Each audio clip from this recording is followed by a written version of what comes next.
4장 13절로 18절 말씀을 봉독하겠습니다. 데살로니가 전서 4장 13절로 18절입니다. 형제들아, 자는 자들에 관하여는 너희가 알지 못함을 우리가 원하지 아니하노니 이는 소망 없는 다른 이와 같이 슬퍼하지 않게 하려 함이라. 우리가 예수께서 죽으셨다가 다시 살아나심을 믿을진대 이와 같이 예수 안에서 자는 자들도 하나님이 그와 함께 데리고 오시리라. 우리가 주의 말씀으로 너희에게 이것을 말하노니 주께서 강림하실 때까지 우리 살아 남아있는 자도 자는 자보다 결코 앞서지 못하리라. 주께서 호령과 천사장의 소리와 하나님의 나팔 소리로 친히 하늘로부터 강림하시리니 그리스도 안에서 죽은 자들이 먼저 일어나고 그 후에 우리 살아남은 자들도 그들과 함께 구름 속으로 끌어올려 공중에서 주를 영접하게 하시리니 그리하여 우리가 항상 주와 함께 있으리라. 그러므로 이러한 말로 서로 위로하라. 아멘. 재림신앙이라는 제목으로 하나님의 말씀을 같이 나누겠습니다. 우리 성도들께서는 예수님이 다시 오실 것을 믿으십니까? 아멘. 예수님이 다시 오실 것을 믿는 사람들은 그 삶이 분명히 달라질 수밖에 없습니다. 어떤 칼럼 잘 쓰는 분이 이런 얘기를 했습니다. 하나님은 이 세상을 그의 아들 예수 그리스도에게 약속하셨고 어느 날인가 완전히 그의 통치 아래 둘 것이다. 그리스도의 재림으로 믿음의 사람들이 해방되고 그들의 억울함이 신원될 것이다. 그때 비그리스도인들은 왜 진실한 그리스도인이 그들과 다른 삶을 살았는지 이해하게 될 것이다. 지금 이 예수님의 재림을 믿는 사람들의 삶을 비기독교인들의 눈으로는 이해가 되지 않지만 이제 때가 되어서 예수님께서 이 땅에 다시 재림하실 때가 되면 왜 저 사람들이 저렇게 살았는가 하는 것을 이해할 때가 오게 될 것이라는 것입니다. 어느 누구나 믿는 대로 행동합니다.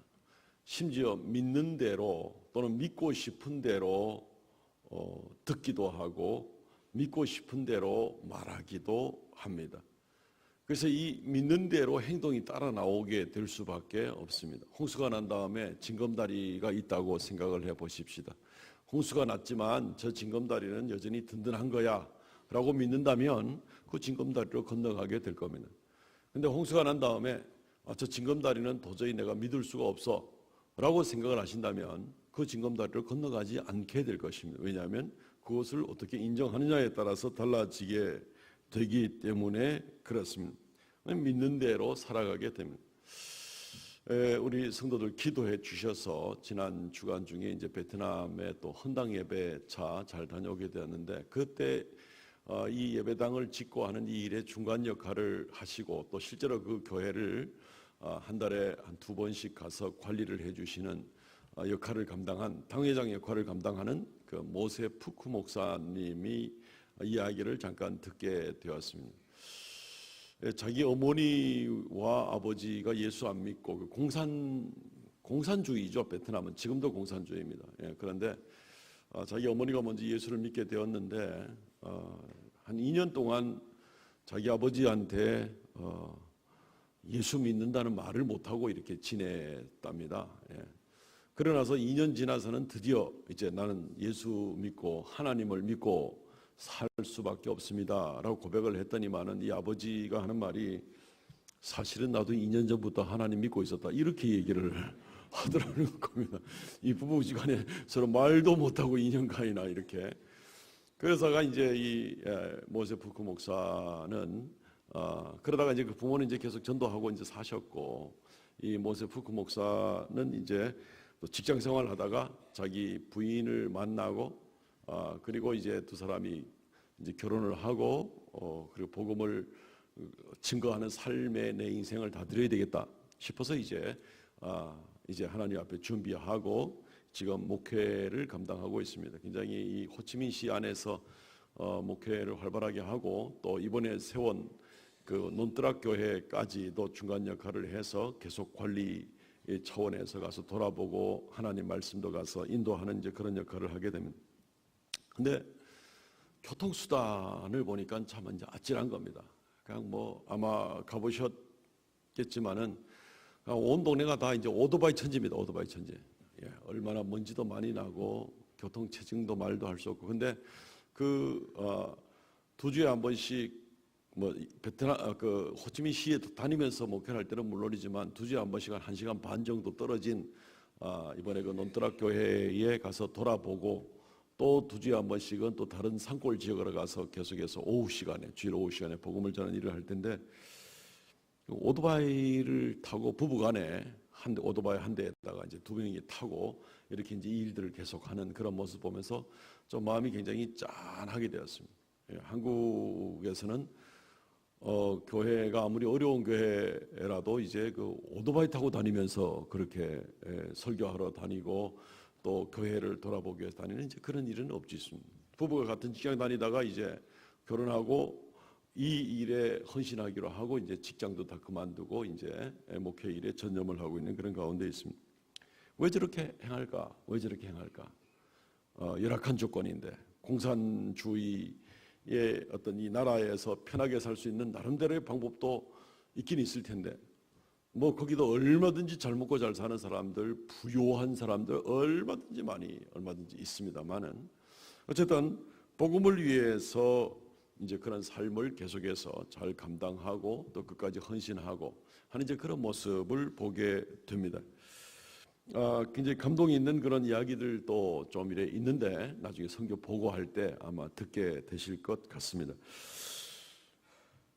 예수님의 재림을 믿는 사람들은 분명히 그 재림을 확실하게 믿는다면 그 믿는 데 따라서 삶의 컬러가 분명히 달라질 수밖에 없고 그리고 예수님 재림 때에 믿지 않는 사람들의 눈을 통해서 저 사람들이 왜 저렇게 살았는지 내 이제 알겠다 하는 그런 고백을 들을 때가 이제 오게 된다는 것입니다.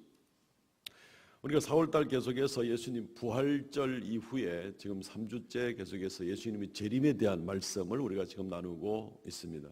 이제 오늘까지 이 말씀을 같이 해서 살펴보게 될 때에 우리가 다시 한번 예수님의 재림을 우리가 과연 믿는가? 정말 내가 예수님의 재림을 확실하게 믿고 오늘 오후에라도 예수님께서 재림하신다는 걸 믿을 때 나의 삶은 하나님 앞에 그런 준비되어 가는 그런 삶을 지금 살고 있는가? 이런 모습을 좀 우리가 돌아볼 수 있으면 좋겠습니다. 확신 가운데 서시고 잘 준비되어 가는 저와 여러분들 되시기를 주의 이름으로 축원드립니다. 오늘 말씀 가운데서는 우리가 한 세 단어를 특별히 좀 기억을 하기를 원합니다. 첫째는 아십시오 하는 얘기입니다. 두 번째는 소망하십시오 하는 얘기고 세 번째는 기다리십시오라는 이제 그러한 한 세 가지 대지를 가지고 말씀을 드리려고 합니다. 먼저 아십시오. 무엇을 알아야 되는가? 그리스도인은 예수님의 재림 때에 우리가 부활하게 될 그 소망 가운데 우리가 있다는 것을 아시기를 바랍니다. 모든 것은 분명한 역사적 사실, 또 성취된 말씀, 또 약속된 말씀이라는 이 명백한 사실에 근거해서 시작이 되고 우리의 믿음도 또한 마찬가지입니다. 우리의 믿음은 막연한 것이 아니라 이미 분명히 역사적으로 드러난 것, 또 기록된 것에 의한 그러한 믿음의 고백이지 우리가 어떤 한 사람이 개인적으로 이런저런 얘기한다 그래서 거기에 대해서 우리가 믿음으로 고백하는 것은 아닙니다. 오늘 특별히 우리가 이 분명한 사실에 대해서 이야기를 하고 알고 싶을 때에 먼저 우리가 이 세상을 떠나게 될 때 그리스도 예수께서 오시게 될 때 어떤 일들이 일어나게 될지를 오늘 먼저 좀 알기를 원하는 겁니다. 오늘 데살로니가전서 4장 13절 말씀에 보면은 형제들아 자는 자들에 관하여는 너희가 알지 못함을 우리가 원하지 아니하노니 이는 소망 없는 다른 이와 같이 슬퍼하지 아니하게 하려 함이라. 우리 인생에 대해서 열심히 오늘 하루 어떻게 살아갈까 하는 데 대한 이야기를 많이 나누지만 이 인생 떠난 다음에는 어떻게 될까에 대한 이야기를 의외로 많이 잘 나누지 않고 또 잘 알지 못하는 경우가 오히려 많습니다. 그런데 오늘 사도 바울은 이 13절 말씀에서 너희가 알지 못하기를 내가 원하지 아니한다. 분명히 알아라 라고 얘기를 하면서 특별히 성도들에 대해서 자다가 자는 자들에 관하여 라고 이렇게 이야기를 하고 있습니다. 자는 자들. 우리 성도들은 자는 자들이라고 이야기를 하는 겁니다. 믿지 않는 사람들, 성경 말씀을 믿지 않는 사람들은 이 세상을 떠나는 것을 뭐라고 생각을 합니까?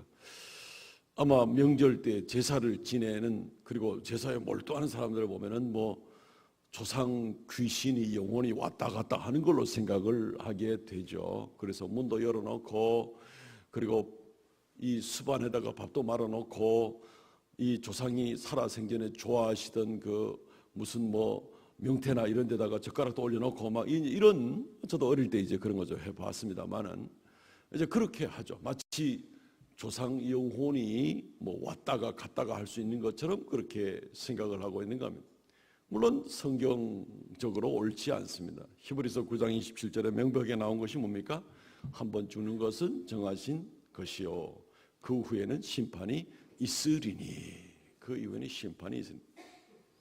뭐 갔다가 다시 올 수가 있는 게 아닙니다. 한번 죽고 그 다음에는 심판이 있는 것이기 때문에 뭐 조상의 생일 때마다 와가지고 후손들이 지금 밥 잘 차려놨나 하고 왔다 갔다 할 수 있는 그런 게 아니라는 얘기입니다.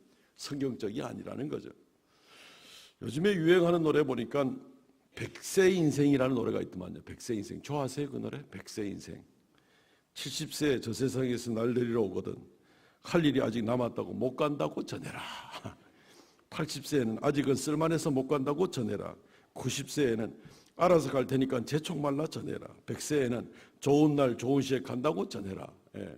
뭐 그냥 재미삼아 그냥 유희삼아 뭐 불러보는 건 어떨까 모르겠습니다만은 어쨌든 이 노래 조심하시기 바랍니다. 비성경적입니다. 이 노래도 비성경적입니다. 내가 뭐 골라 잡아갈 수 있는 게 아닙니다. 예. 하나님이 오라 하면은 그냥 그 순간 가는 겁니다. 성경에 어리석은 부자에 대한 이야기 나오잖아요. 내가 더 넓은 창고를 짓고 더 그냥 이 다 땅에서 잘 먹고 잘 살만 하니까 내가 알아서 갈 테니까 뭐 이런 노래가 이제 나올 수도 있는 건데 그냥 뭐 재미삼아 불렀겠죠. 근데 믿지 않는 사람들은 이것도 진짜 그럴 수 있는가 싶어 생각할지도 몰라요. 근데 성경에 나오는 그 부요한 어리석은 부자도 내가 창고를 더 크게 짓겠다 하고 얘기를 하지만 그 얘기 맞지가 않는 겁니다. 하나님께서 뭐라고 얘기합니까? 이 어리석은 자야, 오늘 밤에 내가 내 영혼을 불러가리니 그러면 이 많은 것이 누구 것이 되겠느냐? 성경 말씀에는 우리가 인생을 마음대로 늘리거나 줄이거나 할 수가 있는 것이 아닙니다. 그냥 딱 말씀에 새겨져 있습니다. 한번 죽는 것은 정하신 이치고 그때는 하나님이 정하는 것이고 그리고 부름을 받으면 그 다음에 판단받아야 되는 것이고 이걸 그 다음에 우리가 어떻게 이렇게 저렇게 할 수 있는 것이 아니에요. 이걸 이제 분명히 알아야 된다는 것입니다. 우리 그리스도인들도 이 부분을 우리가 잘 모르면 이 세상을 혹시 떠나게 될 때에 그냥 막연한 생각, 두려운 생각, 염려되는 생각, 내가 어찌 될까 싶어서 걱정이 되는 그런 모습도 혹시 있을 수도 있습니다. 이런 데 대한 오해들은 뭐 얼마든지 많이 있을 수가 있습니다. 근데 오늘 성경에 아주 간단하고 분명하게 이야기하고 있습니다. 자는 자들에 대해서 너희가 알지 못하기를 원치 않으니. 사도 바울은 그리스도인들, 그리스도 예수 안에서 죽은 자들에 대해서 자는 자들이다 라고 이렇게 얘기를 하고 있습니다. 자는 자. 이 자는 자라는 말이 그러면 무슨 뜻일까? 어떤 사람은 심지어 뭐 잔다는 얘기는 영혼이 수면을 취하고 있다 해서 영혼 수면설을 주장을 하는 사람들도 있습니다. 그냥 잠자는 같이 누워가지고 그냥 아무 뭐 생각 없이 그냥, 물론 이제 그런 것은 아닙니다. 영혼 수면설이 될 수는 없습니다. 예수님께서 누가복음 16장 말씀에 보면은 부자와 나사로에 대한 그 비유를 들어주십니다. 그리고 이 땅에 있다가 부자도 죽고 나사로도 죽고 그리고 났을 때에 거지 나사로는 아브라함의 품에 안겨서 쉼을 누리고 있고 부자는 이미 지옥에 들어가서 고통을 당하고 뜨거운 가운데에서 물 한 방울이라도 나한테 좀 혀를 죽일 수 있도록 해주면 좋겠다고 얘기를 합니다. 그 수면 상태가 아닙니다. 수면 상태가 아닙니다. 이미 충분한 안식을 누리든지 아니면은 형벌을 받고 있는 중이든지 하는 그런 모습이지, 자는 자들이라고 얘기를 해서 그냥 수면을 취하듯이 아무것도 아닌 그런 상태가 아니다 하는 것을 먼저 우리가 알아둬야만 합니다. 그러면 이 사도 바울이 자는 자들이라고 그리스도인들의 죽음에 대해서 이야기를 하는 것은 무엇인가 하면은 단순한 원리입니다. 비유와 마찬가지입니다. 자는 자들은 일어난다는 겁니다. 어제 밤에 잘 주무셨습니까? 잘 주무셨기를 바랍니다. 잘 주무셨으면 아침에 일어나는 거죠. 저녁에 잠자리 누울 때 벌벌벌벌 떨면서 잠자기가 막 공포스러워 가지고 그렇게 잠자리 들어가는 사람은 아무도 없죠. 그죠? 아, 피곤하다, 이제 좀 쉬어야 되겠다 하고 이제 그렇게 잠을 편안히 주무시겠죠. 어떤 확신이 있습니까? 내일 아침에 내가 분명히 다시 일어나서 새로운 하루를 시작하게 될 것이다. 자는 것을 두려워하지 않는 겁니다. 그런 것처럼 우리 그리스도인들이 잔다는 것은 다시 깨어날 것을 전제로 했을 때에 이 잠자는 것이다 라고 얘기를 합니다. 예수 그리스도의 재림의 날, 사실은 그 이전부터도 우리는 뭐 이 세상 떠날 때 그냥 잠자는 상태가 아니라 여전히 그리스도 예수와 함께 영광을 누리게 되는데, 어쨌든 다시 일어나는 것이고 아예 그냥 끝나는 것이 아니라는 의미에서 자는 자들이다 이렇게 얘기를 하고 있습니다. 또한 자는 자들을 얘기할 때는 쉼이죠. 말 그대로 우리가 저녁에 잠을 자듯이 비유입니다. 저녁에 잠을 자듯이 쉼을 누리게 되는 겁니다. 땅 위에서의 모든 수고와 위로와 슬픔과 땀 흘리는 모든 것들이 이제는 다 쉼을 얻고 그렇게 영광 가운데 거하게 될 그런 일들을 보게 되는 것입니다. 죽음에 대해서 각 종교마다, 각 미신마다, 심지어 각 이단들마다 별소리들을 다 합니다. 근데 오늘 사도 바울은 우리에게 명백하게 이야기하기를 너희가 알기를 원한다 이렇게 얘기를 하면서 자는 자들이다 라고 얘기를 하고 있는 겁니다. 자는 자들은 그리스도 예수와 함께 이미 지금도 거하고 이 세상을 떠날 때도 함께 거하고 예수님이 다시 재림하실 때에는 더 영광 가운데 나타날 것을 이야기를 하게 되는 것입니다. 그러므로 성경이 말하고 있는 이 그 예수 안에 죽은 자들의 그러한 상태에 대해서 분명히 아시고, 그리고 우리는 예수님을 더 꼭 붙들고 사시기를 바랍니다. 두려워하지 마시기를 바랍니다. 저녁에 잠자리에 옷 갈아입고 자는 같은 그런 편안한 마음으로 우리가 죽음에 대해서 두려워하지 않을 수 있습니다. 죽음에 대해서도 두려워하지 않으면 땅에 있는 어떤 일에 대해서 우리가 두려워할 이유가 있겠습니까? 죽음도 두렵지 않은데 뭐가 두렵겠습니까? 오히려 주님께서 나를 깨우시고 내가 이 세상을 떠나서 주님과 함께 있을 그 일을 생각하면 오히려 소망 가운데 우리가 이 땅에서의 마지막을 얼마든지 맞이할 수가 있게 되는 것입니다. 그러니까 이 땅에 사는 동안은 더구나 이루 말할 수가 없는 것이죠. 그래서 이러한 부분들을 분명히 알라는 것입니다. 우리의 앞길들이, 우리의 인생이 어떻게 될 것인지를 분명히 알고 확신 가운데 거하시고 그렇게 사시기를 바랍니다. 우리가 오늘 한 가지 더 살펴볼 것은 무엇인가 하면 사모하십시오라는 것입니다. 사모하십시오. 왜냐하면 어떤 면에서는 이 땅에 사는 것보다 주님께로 가까이 나가는 것이 더 복되고 영광되기 때문에 오히려 주님을 가까이 만나는 것을 사모하시기 바랍니다.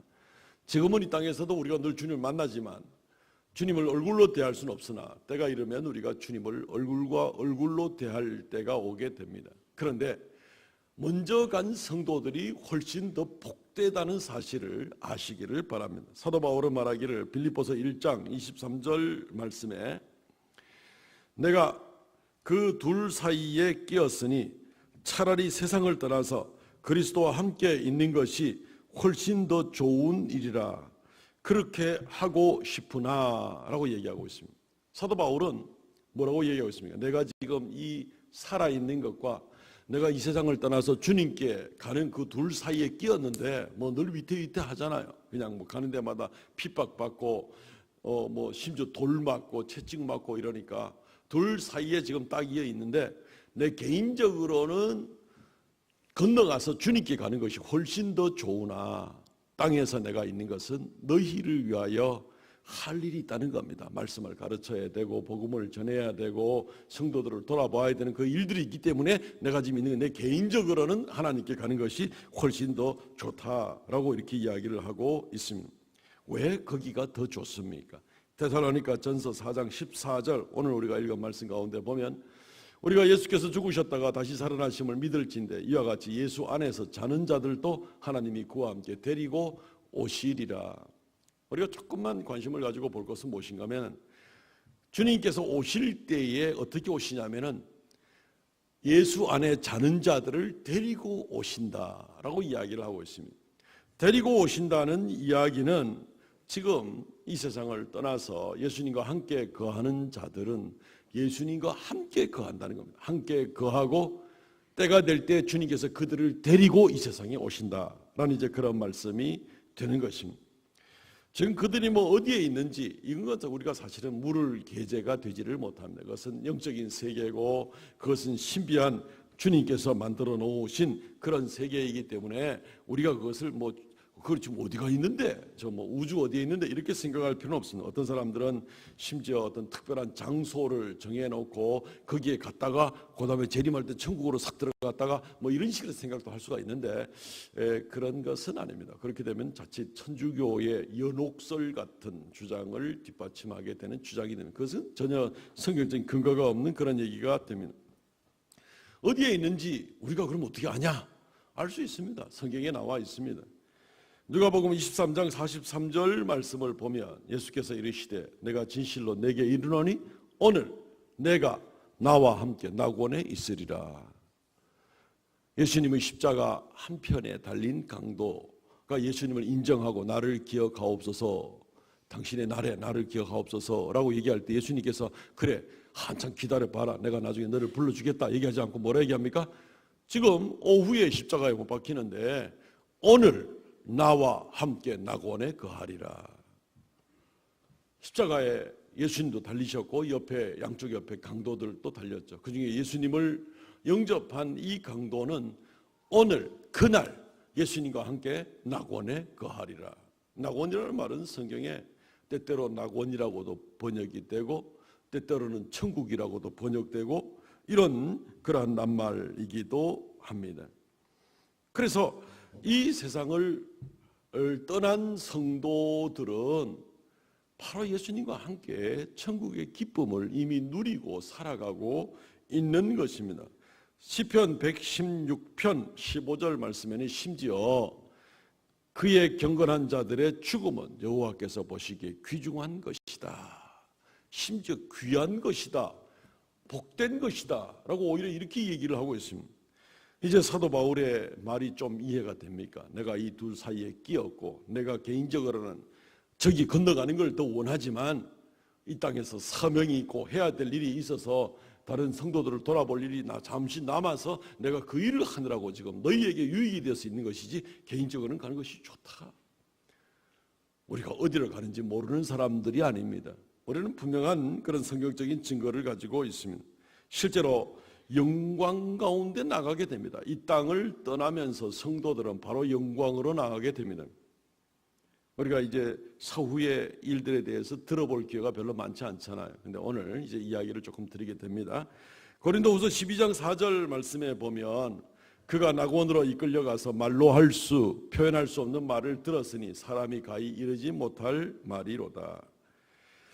계시록 2장 7절 말씀에 귀 있는 자는 성령이 교회들에게 하시는 말씀을 들을지어다. 이게는 그에게 내가 하나님의 낙원에 있는 생명나무 열매를 주어 먹게 하리라.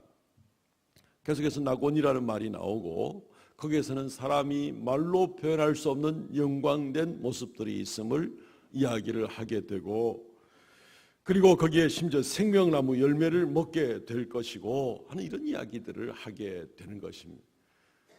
얼마나 더 사모하고 바라볼 만한 그런 일이 됩니까? 우리는 이 땅에서 잠시 동안 우리에게 맡겨진 귀한 사명 감당하다가 주님께 나아가게 되면 이러한 것이 보장된 겁니다. 더 영광된 모습으로 나가게 되는 겁니다. 이게 성도의 갈 길입니다. 어디를 갈지 몰라가지고 그냥 베옷을 입고 정신없이 울고 불고 하는 이런 모습과는 좀 다른 거죠. 성도들의 갈 길은 분명히 보여주고 있습니다. 우리가 뭐 세상 사람들이 말하는 대로 뭐 귀신이 되어가지고 뭐 헤매고 그렇게 생각할 필요도 없습니다.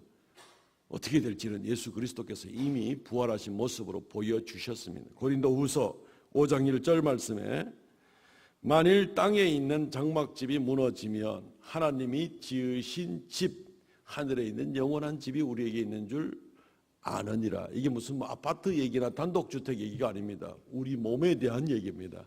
땅에 있는 우리 몸, 땅에 있는 집이 무너지면 하늘에 있는 하나님께서 직접 지으신 그 영원한 옷, 그 집을 우리가 얻게 될 것이다. 육체적으로 예수께서 육체로 부활하신 것처럼 우리도 육체 가운데 부활하게 되어서 먹고 마시고 즐거워하며 영광을 누리게 될 것이라는 것입니다. 이런 부분들은 뭐 많이 있습니다. 성경에. 요한계시록 7장 13절 말씀에도 장로 중 하나가 응답하여 내게 이르되 이 흰옷 입은 사람은 누구며 어디서 왔느냐. 계시록 7장은 아직까지 마지막 주님의 재림을 얘기하는 그 직전 단계인데 그때에 나오는 모습들이 뭐냐면 이 흰 옷을 입고 있는 육체 가운데 있기 때문에 이 흰 옷을 입고 있는 그러한 수많은 성도들을 이야기를 하고 있습니다. 성도들의 먼저 간 성도들이 어디에 가 있습니까? 사도 바울이 어디에 가 있습니까? 주님과 함께 있습니다. 때가 되면 주님이 그들을 모두 데리고 지금 함께 있다가 주님이 데리고 오시게 됩니다. 그들은 영광 가운데 있습니다. 그들은 낙원 가운데 있습니다. 생명과실을 먹습니다. 얼마나 그리스도인들의 삶에 정말 우리가 예수를 믿게 된 것이 얼마나 큰 복인가를 다시 한번 우리가 생각하고 그날을 우리가 얼마나 소망해야 될 것인가. 그렇다고 빨리 뭐 죽기를 사모하라 뭐 이제 그런 얘기는 아닙니다. 그렇게 오해는 하지 마시기를 바랍니다. 그리스도인들 예수 안에 있는 자들은 땅에 있는 동안도 하나님과 더불어 동행할 뿐 아니라 이 땅을 떠날 때 더 놀랍고 영광스러운 삶이 하나하나 준비되고 그리고 마지막에 이제 말씀드릴 놀라운 최종적이고 영원하고 완전한 영광으로 나가게 되는 것을 우리가 알진대 우리가 이 땅에 살 때 어떤 중심으로 사는 것이 마땅하뇨? 이것을 우리가 오늘 생각하고자 하는 것입니다. 그러므로 주를 만날 날들 이미 주님과 동행하고 계시지만 주님을 얼굴과 얼굴로 만날 그날 마지막 그날을 우리가 소망하시기 바랍니다. 이 땅을 떠나기만 해도 우리는 어떤 면에서는 복입니다. 이루 말할 수 없는 영광입니다. 마지막 날은 더 큰 복입니다. 더 큰 영광입니다. 그날을 소망하시고 살아가시기를 바랍니다.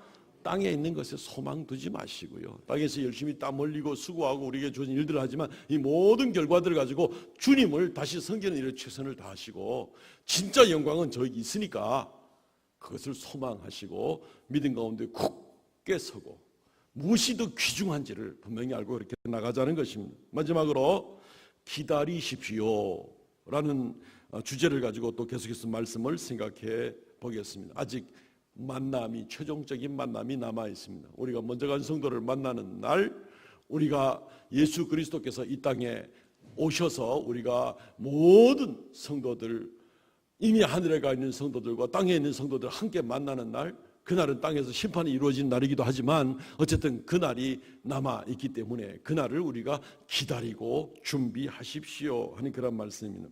데살로니가전서 오늘 읽은 말씀 4장 17절 말씀 그 후에 우리 살아남은 자들도 그들과 함께 구름 속으로 끌어올려 공중에서 주를 영접하게 하시리니 그리하여 우리가 항상 주와 함께 있으리라. 그날 주께서 이 땅에 다시 오시는 날 우리는 끌어올려지게 되고 공중에서 영원한 만남 가운데에서 그리하여 우리가 항상 주와 함께 있으리라. 영원토록 눈에 보이는 아주 구체적인 그러한 현장 가운데에서 주님과 함께 영생을 누리게 될 것이다. 뭐 구름이라는 말은 그냥 뭐 저 비구름 정도를 말하는 게 아닙니다. 오늘 오후에부터 뭐 전국적으로 또 좀 비가 온다 그러는데 그 비구름을 얘기하는 게 아니고 영광의 광채가 가득 차 있는 모습을 이제 구름으로 표현해 놓는 것입니다. 주님께서 재림하시는 날이죠. 전에 한번 이 강단에서도 말씀을 드린 적이 있었는데 이 재림이라는 말보다 어떤 면에서는 나타난다 하는 말이 더 의미를 잘 전해주는 말씀이 되기도 합니다. 왜냐하면 재림이라는 말만 사용하게 되면 예수님이 어디 멀리 갔다가 다시 오시는 걸로 생각을 하게 될 수도 있습니다만은 나타남이다 하는 얘기는 지금도 은밀한 가운데 우리 가운데 계시고 예수님이 안 계신 곳이 없으시잖아요. 어디 지금도 함께하고 계시다가 주님의 정한 때가 되면은 먼저 간 모든 성도들과 함께 나타나는 그 역사, 그걸 우리가 재림이나 똑같은 그 개념이고 똑같은 시점이고 똑같은 사건이지만 우리가 나타나심, 주의 나타나심이라는 말을 우리가 생각해 보면 이 얼마나 우리가 예수 안에 사는 것이 풍요로운 삶인가, 은혜가 넘치는 삶인가 하는 걸 생각해 볼 수가 있습니다. 지금도 함께 하시는 예수 그리스도, 예수님이 마태복음 마지막에 그런 말씀하셨잖아요. 땅끝까지 내가 너희와 함께 하리라 라는 그런 말씀하신 것처럼 지금도 주님 우리와 함께 하시잖아요. 은밀한 가운데 역사하시잖아요. 그렇지만 때가 되어서 마지막 심판이 드러낼 때는 더 이상 모든 것이 비밀이 없고 주님이 확 드러나시면서 심판과 모든 놀라운 영광 가운데 나타나시게 될 것을 얘기해 주고 있습니다. 실제로 신약 성경에 재림이라는 말보다도 나타나심이라는 말이 더 자주 나옵니다. 똑같은 개념이에요. 똑같은 의미로 쓰이면서도 나타나심이라는 말이 훨씬 더 많이 나옵니다. 어쨌든 그날 우리가 27절 말씀에 나온 것처럼 영광의 구름 속으로 우리는 휴거하게 되는 거죠. 올림을 받는 것, 취하여짐을 받고 그리고 주님을 만나서 영광 가운데 나가게 됩니다. 그러면 그때 모세도 만나 보겠죠. 여호수아도 만나고 다윗도 만나고 다니엘도 만나고 우리 교회에서 신앙생활 하다가 먼저 천국 가신 성도들도 그날 만나게 되겠죠. 온 세상은 그날 심판을 받게 되겠고 주의 영광의 마지막 역사가 그때 이루어지게 되는 겁니다. 얼마나 놀라운 날들입니까? 얼마나 놀라운 날들입니까? 소망 가운데 그날을 기다리시기 바랍니다. 다만 주의하십시오. 아직 조금 시간이 지금 이 땅에 남아있는 우리들에게 시간이 조금 더 있을 때에 준비 잘 하시기를 바랍니다. 왜냐하면 그날 온 믿지 않는 세계에는 심판을 가하시지만 우리에게 있어서는 역시 상급이 구별되는 날이기도 하기 때문에 그렇습니다. 상급이 있습니다. 고린도전서 3장 13절로 15절 말씀에 보면 그날 각각 사람이 금으로 은으로 동으로 지프로 집을 짓든지 그날에는 드러나게 될 것인데 그때 불이 나게 되면은 불타고 남는 것이 정말 남는 것처럼 우리가 이 땅에 모든 것이 없어질 때도 하나님께 인정받을 만한 귀한 열매를 맺고 사는 사람들은 그날 큰 상급을 받게 될 것이고 그렇지 못하면 정말 불탄 가운데에서 15절에 나온 것처럼 불탄 가운데서 구원을 받은 것 같으리라. 구원을 받기는 받았을 때 정말 죄송한 구원 같은 그런 모습이 분명히 있다는 것입니다. 구약 이사야서 62장 11절 말씀에도 보면은 이 상급의 문제는 명백하게 있습니다. 여호와께서 땅 끝까지 선포하시되 너희는 딸 시온에게 이르라. 보라 내 구원이 이르렀느니라. 보라 상급이 그에게 있고 보응이 그 앞에 있느니라. 구원의 때에 상급이 같이 있게 됩니다. 이 땅에 사는 동안 우리가 그날을 기다리면서 우리가 주 앞에 충성하고 최선을 다하고 그날을 열심히 소망하고 그렇게 준비하고 나가는 동안에 하나님께서 우리에게 귀한 것으로 상급으로 예비해 주실 줄로 믿습니다. 오늘 마지막 절을 한번 보겠습니다. 4장 18절 데살로니가전서 4장 18절 뭐라고 얘기하고 있습니까? 그러므로 이러한 말로 서로 위로하라. 무슨 말로 위로를 하라는 얘기입니까? 우리의 갈 길들이 어떻게 예비되었는지 앞길들이 어떻게 성경이 약속을 하고 주님이 약속한지를 분명히 알고 그날을 준비를 어떻게 할 것인지에 대해서 서로 위로하고 대화를 나누라는 겁니다. 어디 우리가 멀리 여행을 떠난다고 하면 생각을 해봅시다. 그 여행 떠나기 오래전부터 누구 같이 가는 사람들이 있다고 합시다. 그러면 그게 이야기 많이 나누게 되지 않겠습니까? 이야기를 많이 하게 되겠죠. 우리 모두가 다 결국 이제 주님이 예비하신 그곳으로 우리가 여행을 떠나야 될 그럴 사람들입니다. 그 지금부터 그 이야기를 하라는 겁니다. 어떻게 준비해야 되지? 어떻게 상급을 많이 받을 수 있는 준비를 감당하지? 어떻게 그리스도 예수를 더 많이 닮아갈 수가 있지? 열심히 그 이야기를 많이 해 가야 되는 겁니다. 어디 더운 나라에 가게 되면 아이고 선글라스 준비해야 돼. 아이고 물병 준비해야 돼. 이스라엘 같으면 뭐 선글라스하고 모자, 물병을 꼭 준비를 해야 되는 것과 마찬가지로 우리가 그러면 주님이 이제 때가 이래서 우리를 불러가시고 또 아니면 주님이 재림하시고 이럴 때 우리가 뭘 준비해야 되지? 지금 이야기를 열심히 나누라는 것입니다. 마치 여행을 영원히 안 갈 사람처럼 주님이 우리를 부르시는 그곳에 우리가 안 갈 사람인 것처럼 이 땅에 있는 것만 가지고 그냥 맨날 얘기하고 살아가는 것이 아니라 그날을 준비하라는 겁니다. 그날에 대한 대화를 나누라는 겁니다. 그리고 그날에 대한 이야기로 인해서 위로를 나누라는 겁니다. 사실 땅에 있는 여러 가지 고통과 어려움이 있지만 그날에 대한 이야기를 나누는 가운데는 다 위로가 됩니다. 다 위로가 됩니다. 땅에서의 고통과 슬픔과 아픔이 다 끝나게 될 것이니까, 그리고 영광이 우리에게 임하게 될 것이니까 우리에게 얼마나 그거보다 더 큰 위로가 없는 겁니다. 그러므로 그날을 기다리시고 준비함으로 잘 감당하시기를 바랍니다. 말씀을 맺겠습니다. 오늘 말씀 가운데 재림신앙이라 하는 그런 제목으로 말씀을 증거하게 되었습니다. 부활신앙, 우리 이야기 많이 들었지만 재림으로 인해서 모든 것이 완전하게 마무리가 되고 영광이 되는, 물론 그날 부활의 영광, 완전한 부활의 영광을 나가게 되겠지만 이 재림신앙은 부활신앙만큼이나 우리가 염두에 두고 신앙생활을 감당해야 될 그럴 일들입니다. 오늘 말씀을 세 가지로 정리해 드렸습니다. 아십시오, 소망하십시오, 기다리십시오. 우리가 매일같이 이것을 생각하고 나가시고, 설교의 중요한 내용들을 다시 반복해 드리지 않겠습니다. 아십시오, 소망하십시오, 기다리십시오. 무엇을 알지, 왜 소망을 할지, 그리고 어떻게 준비하며 기다려야 될지, 이 내용들을 잘 다시 한번 생각해 보시고 우리에게 남은 인생 동안 승리하는 귀한 삶이 되시기를 주의 이름으로 축원드립니다. 아멘. 통성으로 같이 한번 기도하겠습니다. 주의 약속을 사모하고 감사하면서, 주여, 세상 사람들이 나를 이상하게 생각해도 나는 주님 말씀을 믿기 때문에 준비하고 나가는 자가 되기를 원합니다. 이 시간 통성으로 같이 한번 기도하겠습니다. 주 하나님,